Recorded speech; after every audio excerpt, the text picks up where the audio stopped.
नमस्कार साथियों, मैं हूं आपका दोस्त भानु भार्गव और आप देख रहे हैं जीके विद भानु चैनल। दोस्तों, आज की वीडियो में भी हम 20 क्वेश्चनों को कवर करेंगे जो महत्वपूर्ण क्वेश्चन है टीचिंग एप्टीट्यूड के। और इससे पहले हमने पार्ट 1 और पार्ट 2 वीडियो बनाए हैं जिसकी लिंक आपको डिस्क्रिप्शन में मिल जाएगी। और आगामी भी हम अन्य विषयों के वीडियो शीघ्र ही ला रहे हैं। तो दोस्तों, आप हमारे चैनल को सब्सक्राइब कर लीजिए ऐसे ही सीएम राइज की तैयारी करने के लिए, साथ में शिक्षा विभाग से संबंधित लेटेस्ट न्यूज व आदेश इन्फॉर्मेशन सर्कुलर के लिए। और दोस्तों, वीडियो को शेयर करना नहीं भूलिएगा। चलिए अब हम इन क्वेश्चन आंसर को देखते हैं। तो दोस्तों, पहला क्वेश्चन दिया है, शिक्षा के माध्यम से कल्याण होता है। शिक्षा के माध्यम से कल्याण किसका होता है? ऑप्शन आपको दिए हैं जैसा कि स्क्रीन पर। समाज के सभी वर्गों का, आदर्श परिवार का, मनुष्य के व्यक्तित्व का और छात्र एवं छात्राओं का। तो दोस्तों, जैसा कि शिक्षा से हर वर्ग का कल्याण होता है, तो इसमें हम ऑप्शन राइट लगाएंगे ए। आंसर देखते हैं इसका। समाज के सभी वर्गों का कल्याण होता है यदि कोई एक शिक्षित व्यक्ति है। अगला क्वेश्चन दिया है दोस्तों, एक अध्यापक के रूप में आप प्राथमिकता देंगे, किसे देंगे? विज्ञान विषय को, वैज्ञानिक दृष्टिकोण एवं विचारों को, उच्च विचारों को, अवस्था को। एक अध्यापक के रूप में आप प्राथमिकता दोगे तो वैज्ञानिक दृष्टिकोण एवं विचारों को इसका राइट आंसर होगा। नेक्स्ट है, आपके अध्यापन करते समय यदि कोई छात्र आपकी त्रुटि की ओर संकेत करती है या करता है तो आप क्या करेंगे? ऑप्शन आपको दिए, छात्रा को कक्षा के बाद मिलने के लिए कहेंगे, छात्रा को चुप रहने के लिए कहेंगे, स्वीकार कर लेंगे, दूसरे दिन अच्छी तैयारी करके आएंगे।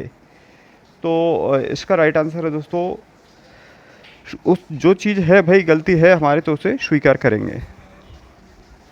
नेक्स्ट है, अगला दिया है, आपको मालूम हुआ कि आपके प्रधानाचार्य संस्था के कुछ गलत कार्य कर रहे हैं तो आप क्या करेंगे? उच्च अधिकारियों से शिकायत करेंगे, उन्हें समझाने का प्रयास करेंगे, उस तरफ से अनदेखी कर देंगे या साथियों से परामर्श करके ही कोई निर्णय लेंगे? तो इसका सही जवाब है दोस्तों बी, उन्हें समझाने का प्रयास करेंगे, ना कि उच्च अधिकारियों से शिकायत करेंगे। तो बाकी नहीं है। और देखते हैं इसका आंसर। प्रौढ़ शिक्षा किन व्यक्तियों के अधिकार में होनी चाहिए? प्रौढ़ शिक्षा किन व्यक्तियों के अधिकार में होनी चाहिए? तो इसके ऑप्शन दिए हैं दोस्तों, सरकार के हाथों में, शिक्षित व्यक्तियों के हाथों में, गैर सरकारी समितियों के हाथों में या उपरोक्त सभी के हाथों में। प्रौढ़ शिक्षा किन व्यक्तियों के अधिकार में होना चाहिए? तो सरकार के हाथों में होना चाहिए शिक्षित व्यक्तियों को, ये उपरोक्त सभी लग रहे हैं। चलिए इसका ऑप्शन आंसर देखते हैं, गैर सरकारी समितियों के हाथों में। तो दोस्तों, इसका राइट आंसर है सी, गैर समितियों। चलिए अगला क्वेश्चन दिया है, यदि कोई अभिभावक आपसे मिलने कभी नहीं आता है तो आप क्या करेंगे?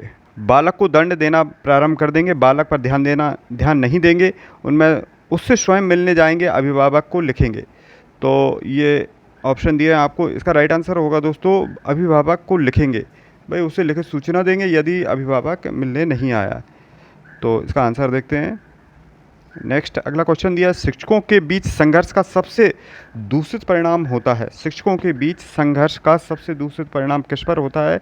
तो ऑप्शन इसके दिए हैं, शिक्षण समय में कमी, छात्रों का व्यवहार बिगड़ जाना, पाठ्य सहगामी क्रियाओं प्रभावित होना, प्रधानाध्यापक तथा अध्यापक के संबंध खराब हो जाना।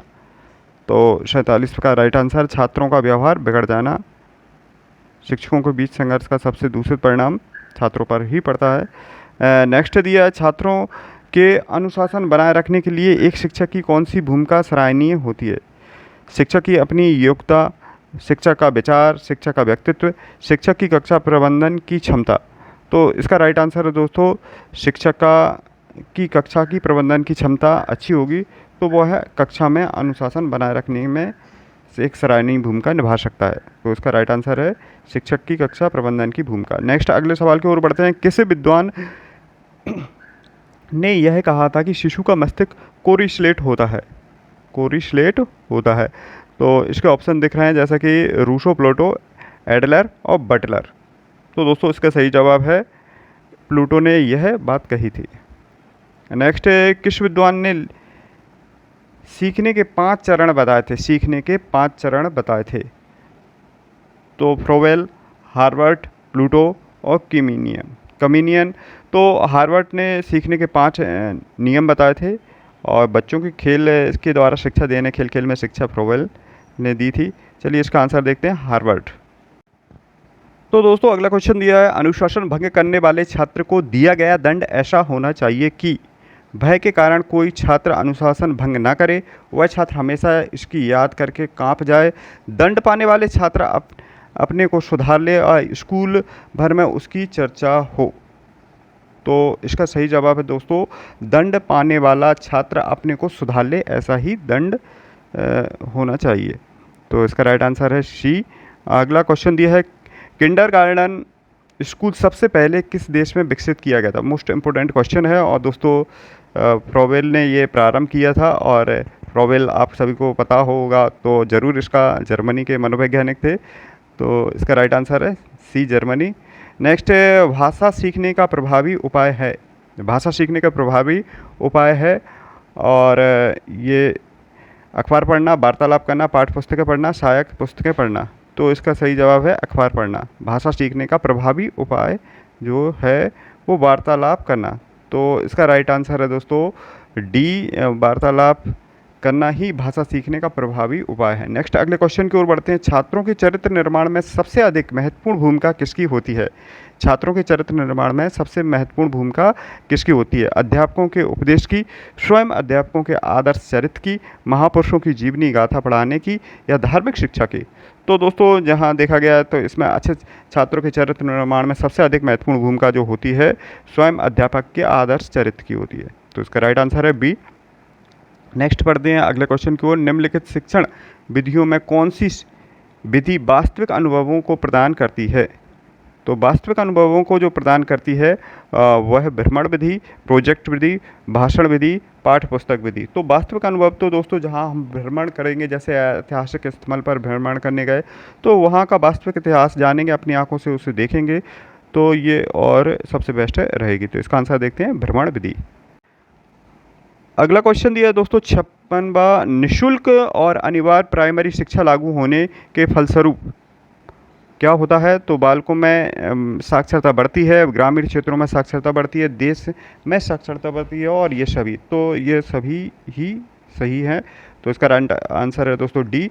अगला क्वेश्चन दिया है, नर्सरी स्कूलों की शुरुआत किसने की थी? नर्सरी स्कूलों की शुरुआत किसने की थी? 57। और डाल्टन ने, जॉन डीवी ने, फ्रोवेल ने, एनी बेसेंट ने। तो जर्मनी मनोवैज्ञानिक फ्रोवेल ने छोटे छोटे बच्चों को एक फूल कहा था और उन्होंने ये फ्रोवेल ने शुरुआत की थी केजी क्लासों की। तो इसका राइट आंसर है दोस्तों सी, फ्रोवेल। अगला क्वेश्चन, शिक्षा को इन्होंने गा करके प्रदान किया था फ्रोवेल ने। अगला क्वेश्चन दिया, शिक्षा के क्षेत्र में सर्वाधिक महत्वपूर्ण तत्व अभिरुचि है, यह विचार किसका था? शिक्षा के क्षेत्र में तो 58 का दोस्तों राइट आंसर है डी, टीपी नन का यह है। आजकल के आवासीय स्कूलों की तरह भारतीय पद्धति के स्कूल थे।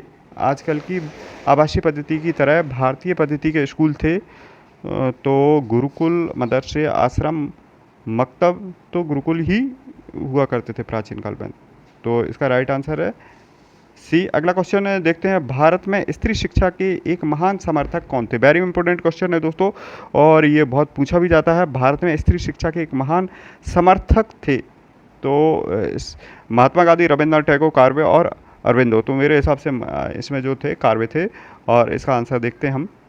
तो दोस्तों राइट आंसर है कार्वे थे। भारत में स्त्री शिक्षा के एक महान समर्थक है। यदि भारतीय पूछे जाते तो अलग था क्वेश्चन। तो दोस्तों ऐसे ही हमारे वीडियो को लाइक कीजिएगा, शेयर कीजिएगा फेसबुक व व्हाट्सएप पर और हमें अपना समर्थन दीजिएगा लाइक करके। और कमेंट्स, आपका जो भी कोई क्वेश्चन है तो हमें कमेंट्स लिखिए किस टॉपिक पर हम वीडियो और लेकर के आएँ। शीघ्र ही बहुत सारे वीडियो आ रहे हैं, आपको इस पर काम चल रहा है। तो दोस्तों मिलते हैं अगले वीडियो में, तब तक के लिए जय।